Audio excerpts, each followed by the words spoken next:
Assalamu alaikum wa rahmatullahi wa barakatuh. So peace out to the rest of you. Hit the share button because the message is more important than the messenger. Over the past several days, I've had pretty much no time to record again, but I've had time to listen while I'm doing other things. And in this listening time, I will tell you guys that I've been able to learn to the extent that I'm allowed to concentrate on that to which I'm listening. So in that regard, a few things I've learned quite liberally, quite easily. One of them is about a sociopath initially who was subsequently diagnosed as a psychopath because the category of the diagnosis itself changed. Her name is Kanika Rose Brata. She is a New Zealand model living in Australia. And she tries to give us insight into sociopathy and psychopathy, what they can and cannot feel. One of them is empathy. They can comprehend empathy, but they can't feel it.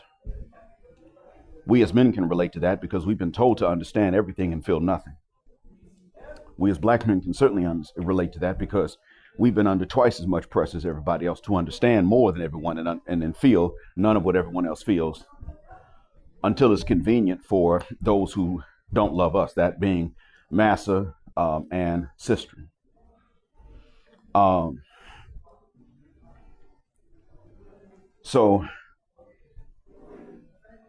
And even some would say, what about kids? Don't they want us to feel for kids? Yes and no. You see, they don't want us to actually be attached to them, but then they do.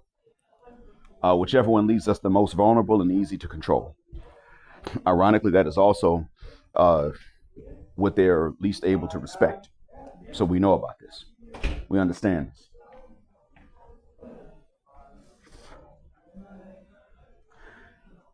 To make a long story short, the reason is that she has a bit of a striking appearance. She'd be cute to most white men. Quite a few brothers she would be cute to look at, but still a little strange and odd. And a lot of it has to do with her lack of expression.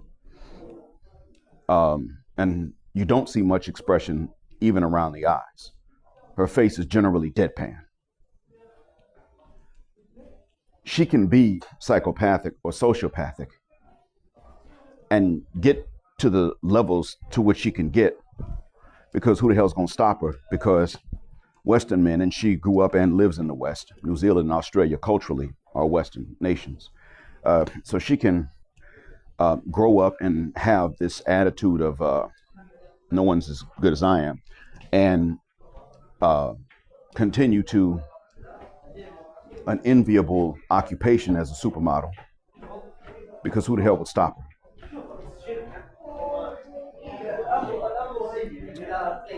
Therefore, this gives us an insight into how Western men are, how men in the West are, how men in many places, but certainly in the West are. Also, gentlemen,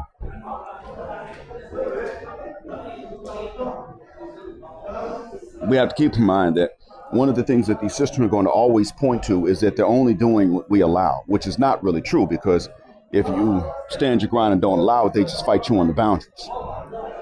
You can establish boundaries, but that doesn't mean they won't fight you on them. And then you can't fight them enough to gain their permanent respect because they just keep fighting you. And then if they win once, they lose respect because they're looking for reasons to not respect you. Now, this is the Westernisha in general. Karen's doing this to her men. Sapphire's doing this to her men. Maria, if she was raised in the West, would turn around and do this to her men too.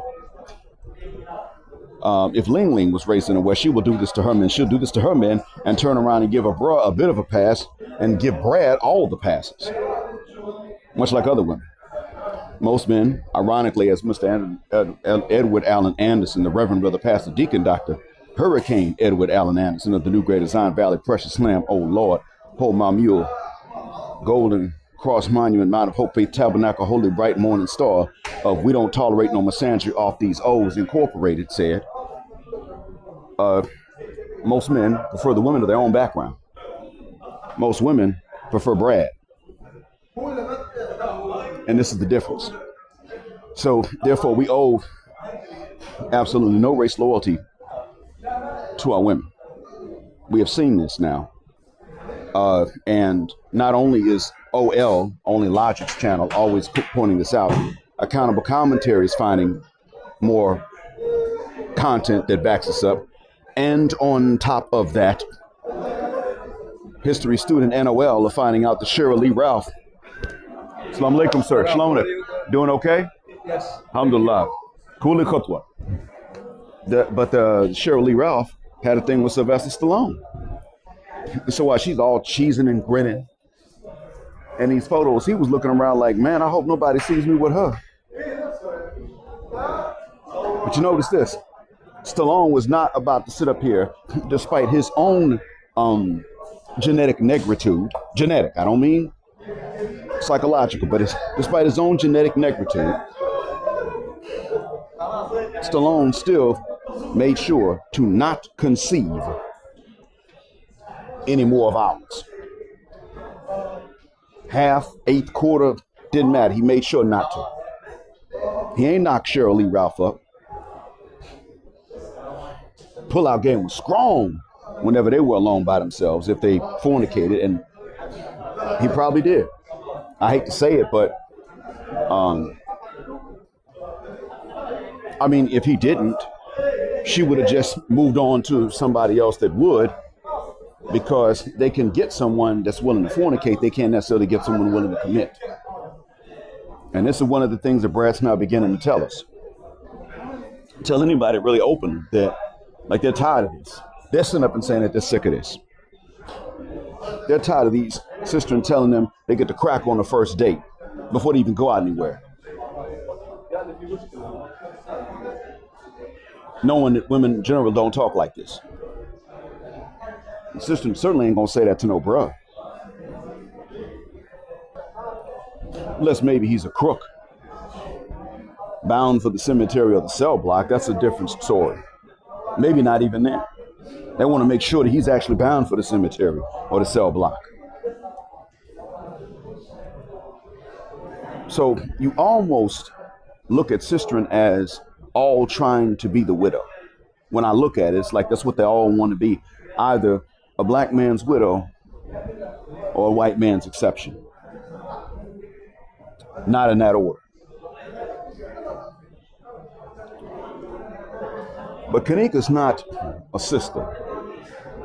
I don't know if she's a Maori or if she is just a well-tanned Wyatt New Zealander. What I do know is that the looks and the perception of the looks in her own social circle and context perfectly explain to us why she is that way. So I want you gentlemen to understand this about their psychology, because Sistren have this within the black population as well, the community. This is what I want y'all to keep in mind. The Sistren do believe that looks determine behavior, and that they should, because they're basing behavior off of looks. They're basing their own behavior off of looks. The Sistren believe that you should actually have more or less respect for women based on how you look. They pretty much look at you and they say, well, if you're really that dude, then why would you respect women? You shouldn't. That's their mindset. You can't win. That's not your fault that they think this way. However, they think this way, so what the work are you going to do to change their mind? Well, you can't. It's not your fault. And that's why they always hide this from you. It's not your fault. Second,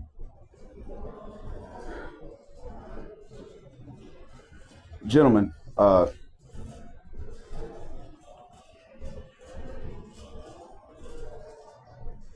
understand that if they think that they can look at you, because who the hell do you think came up with the term acting light skin? You think some dude came up with that?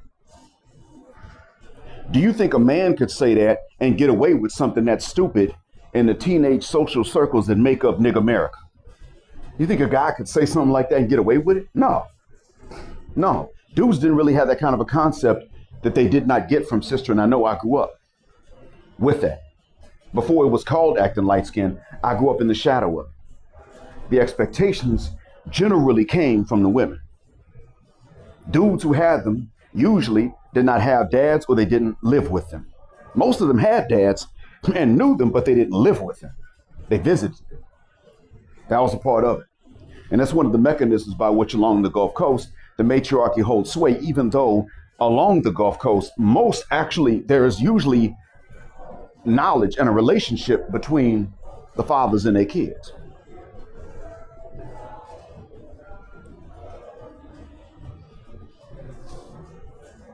It's not that they don't know each other in many cases. It is that the women simply are not allowed that kind of control.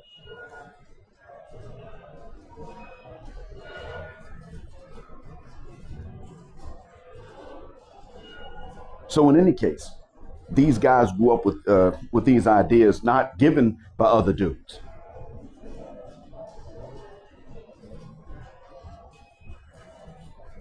But because of that psychosis that they have, you've got to understand that is the reason why it is that you can actually predict a black woman's behavior based on her looks. Oh, it's not just that beautiful women anywhere tend to be more confident. This is a general truth that is exaggerated when it comes down to the Sistren. Keep that in mind. It is the same thing in the Asian community within themselves.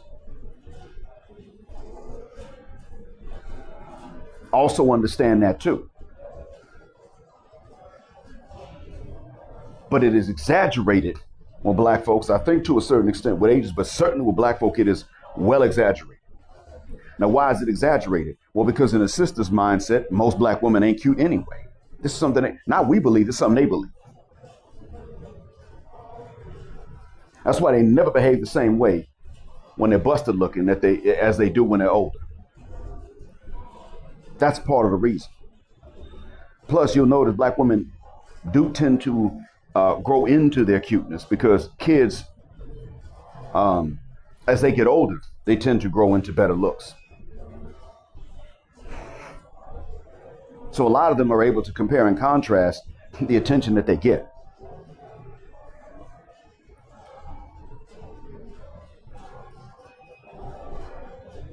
They are the ones who believe in that pseudoscience that racists used to believe, that you could tell character traits based on physical traits. Skull shape, skin shape, nose width, stuff like that. They believed in that as pseudoscientists that were racist and white supremacist bastards of the 17 and 1800s and even parts of the 1900s. And now you got Sistren believing the same thing. This is why it is that looks are a personality to them. Therefore, and this is not something they can be thrown out of. You can't teach this out of them. So therefore, this becomes another reason that you're going to have to sit back. And some are going to say, wait a minute, Jet Black, you mean to tell me you looked at a possibly white, maybe Maori New Zealander living in Australia and you came up with all of this about sisters? Yes, absolutely. I did. Yes. Not watching one sister talk about sociopathy and psychopathy in herself, I came up with this. Because do you really think that our race is immune to psychopathy and sociopathy? No, we're not immune to it. We may have fewer instances of it, probably from less tolerance, but immunity? No, we don't have that. However, you'll hardly see anyone of any background, especially a lady, sitting up and talking about it and sharing their understanding with others. Almost never would you see that. When you see sisters talk about sociopathy and psychopathy, it's usually talking about some man, a narcissist. And it's usually a confident man because all the women want. And he hasn't had to do anything to get them. And that's why they get this notion that men are so irresponsible. They don't even like when men who look the way they want men to look are actually responsible too. They can't stand that. But that's when they talk about sociopathy and psychopathy. Because frankly, growing up in the matriarch and the gynocracy, all of us brothers have been diagnosed, not officially, but we've all been diagnosed by some sister who claims to have some spiritual third eye, but is not immune to single motherhood, with something that we don't have.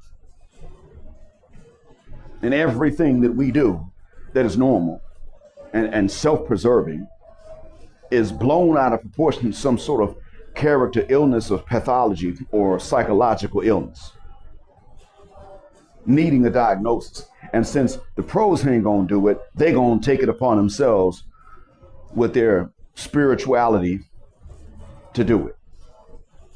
That's why they're always over psychoanalyzing every last one of us. So if you respect boundaries, you're not confident, they don't like you. You don't respect them, you don't respect boundaries, you need to be put in your place.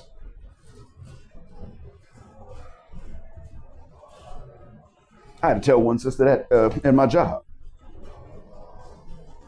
Staunchly pro-black, super pro-black. But she was telling me how she wants to be left alone. She wants men to stop paying so much attention. I mean, this is here in Saudi. Come on now. She was talking about she wants that from both the foreign and the local men alike. I said, and I told her, okay. I said to her, listen, man, I can put the word out. You don't want any man saying anything to you that ain't related to work. I can put that word out. And I can tell her, and that can get out permanently. Unless 5 years from now, you're the only one still here and everybody else is going, that rep will last permanently. Thank you, please do that. She has no idea what she's setting herself up for. She's a single mom in her 40s with a well-behaved daughter in her teens, but she's a single mom in her 40s in Saudi Arabia. She's gonna get tired of working. She probably already is. And this place here is really gonna it's gonna work you to the bone. Where I live, the women's side is super busy because the lady students are worse than the male students with all the babysitting you gotta do. So what the hell you think's gonna happen to these women? Woo! Because you see the one brother here that might have been interested if she had behaved differently, the one brother, you know, he's bald with a receding hairline and he big, so she's gonna look at him like, nah, too old, too big. That one brother is the only one that's interested in. Only one. And what's gonna wind up happening is he's about to be running up in some fine young or old thing from Southeast Asia, probably because I'm the one telling him, hey man, look, I don't tell him to fornicate, but I do say, listen, man,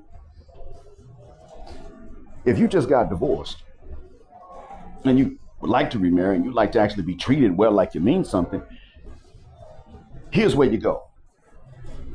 I'm not telling him to go there for some easy crotch or fornication. I'm telling him to go there for a marriage that he could easily keep together if he's willing to behave himself, which he is.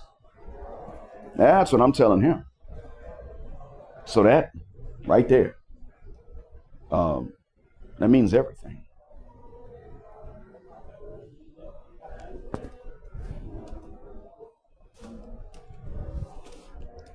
So when he hears that she told someone that she don't want to be bothered by no man if it ain't got something to do with work, when he hears that, there will be no one interested in her, period. Not in the job, not outside the job, no one. Saudi brothers ain't gonna want it because she's an American. They know about that attitude.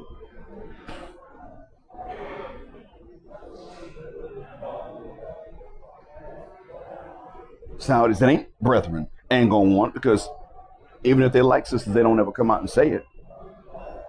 They're fully expected to go after them and only them. They're fully expected to keep it in the same race every time, all the time, no exceptions. This is the expectation they face. It's not going away. So I'm telling you guys now, man,